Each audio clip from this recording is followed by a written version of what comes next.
नमस्कार दोस्तों, सत्य मार्ग न्यूज में स्वागत है। आज हम बात करेंगे दिल्ली के जंतर मंतर से आई सबसे बड़ी खबर, जिसने देश का ध्यान अपनी ओर खींच लिया है। 16 जुलाई को आम आदमी पार्टी के राष्ट्रीय संयोजक अरविंद केजरीवाल जंतर मंतर पहुंचे, जहां सोनम वांगचुक कई दिनों से अनशन पर बैठे थे। इस दौरान केजरीवाल ने मंच से अपना समर्थन जताया और शिक्षा व्यवस्था तथा नीट विवाद को लेकर केंद्र सरकार पर उठाए सवाल। तो आइए पूरे घटनाक्रम को समझते हैं।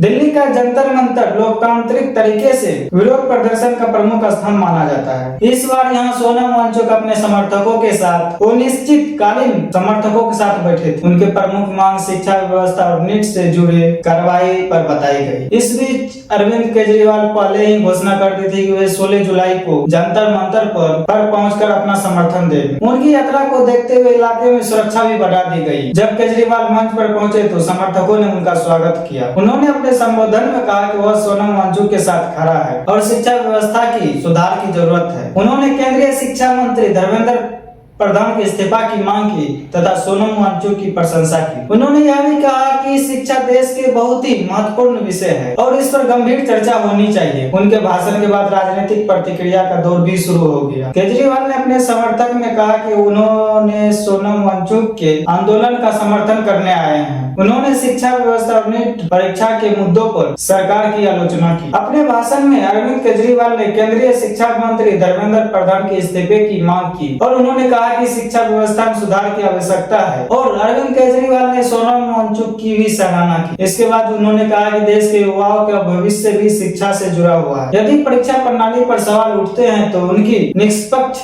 जांच होनी चाहिए। उनके भाषण का मुख्य संदेश था। राजनीतिक विशेषज्ञों का मानना है कि इस तरह के आंदोलन में विपक्षी नेताओं की मौजूदगी सरकार पर राजनीतिक दबाव बनाने की एक तरीका भी हो सकती है। वहीं दूसरी ओर सरकार और उसके समर्थक ऐसे आरोपों से असहमत हो सकते हैं और अपना अलग पक्ष रखते हैं। इसलिए दर्शकों को दोनों पक्ष को समझना महत्वपूर्ण है। जंतर मंतर पर कार्यक्रम के दौरान बड़ी संख्या में दर्शक मौजूद थे। जंतर मंतर के मंच से कई बार शिक्षा से जुड़े छात्रों ने नारे लगाए। अब सबसे बड़ा सवाल ये उठता है कि क्या प्रदर्शन से कोई बड़ा राजनीतिक असर पड़ेगा? इसका जवाब आने वाले समय में राजनीतिक घटनाक्रम और सरकार के आगे की प्रक्रिया पर निर्भर करेगा। जंतर मंतर पर अरविंद केजरीवाल के पहुंचने के बाद यह मुद्दा केवल एक प्रदर्शन तक सीमित नहीं रहा है, बल्कि यह राष्ट्रीय राजनीति में चर्चा का विषय बन गया। आम आदमी पार्टी ने इसे शिक्षा से जुड़े छात्रों को मुद्दे पर अपनी आवाज उठाने का प्रयास किया। वहीं भाजपा और केंद्र का सरकार का पक्ष अलग रहा और उन्होंने पहले भी शिक्षा व्यवस्था तथा